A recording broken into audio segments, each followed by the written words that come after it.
Welcome to Concrete Block, the podcast where we dive into the latest news and current events from around the world.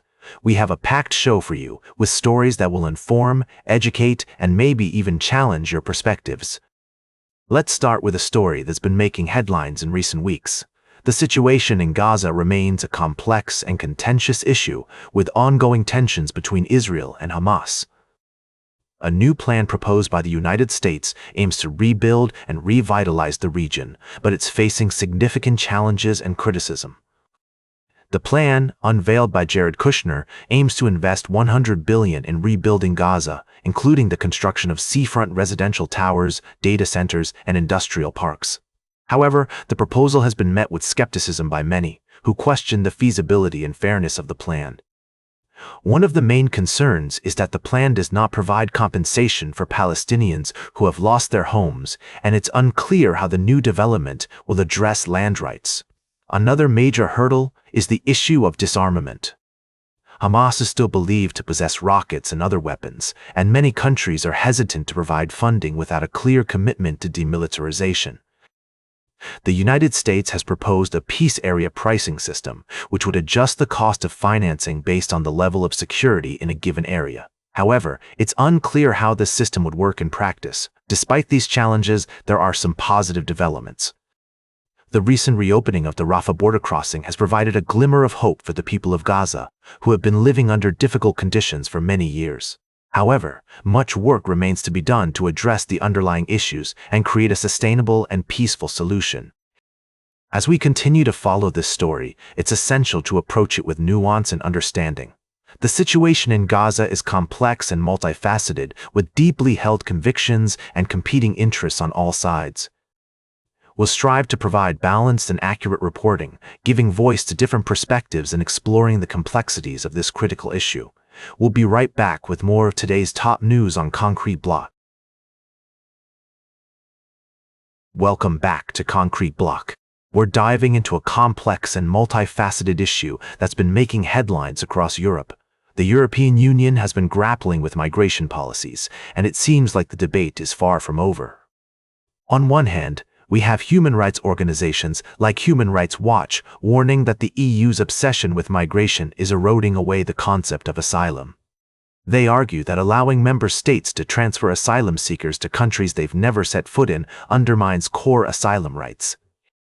On the other hand, European Commission officials like Henna Virkkunen and Magnus Brunner are pushing for a tougher stance on preventing arrivals, using trade, development aid, visa policy, and political pressure to push third countries to curb migrant departures towards Europe.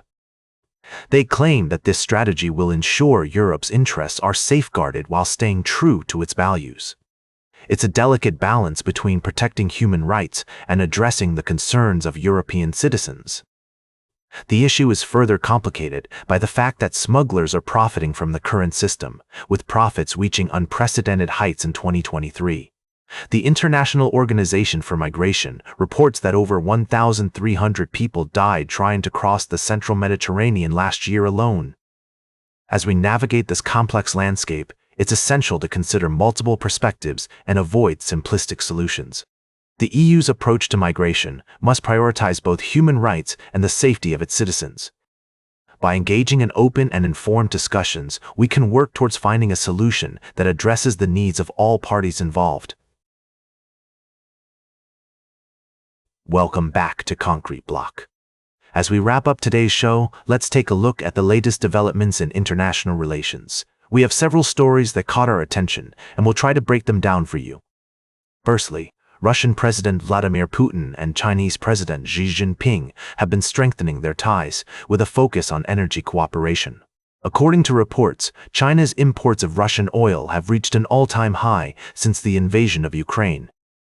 This move is seen as a strategic attempt by Russia to redirect its exports to other markets, following Western sanctions.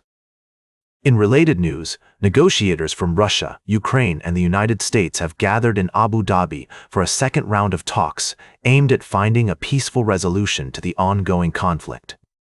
The Kremlin has stated that the doors for a peaceful resolution remain open, but Ukrainian leader Volodymyr Zelensky has rejected any proposal that involves handing over territory.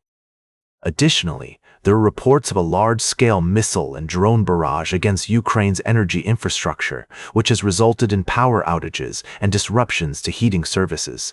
This attack has raised concerns about Russia's commitment to diplomacy.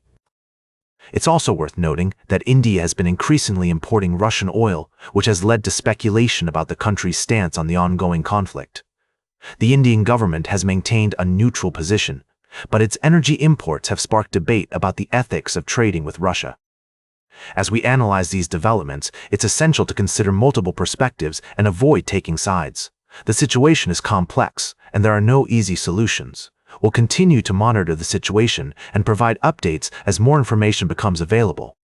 That's all for today's Concrete Block. Remember to like, share, and subscribe, and until next time, stay informed.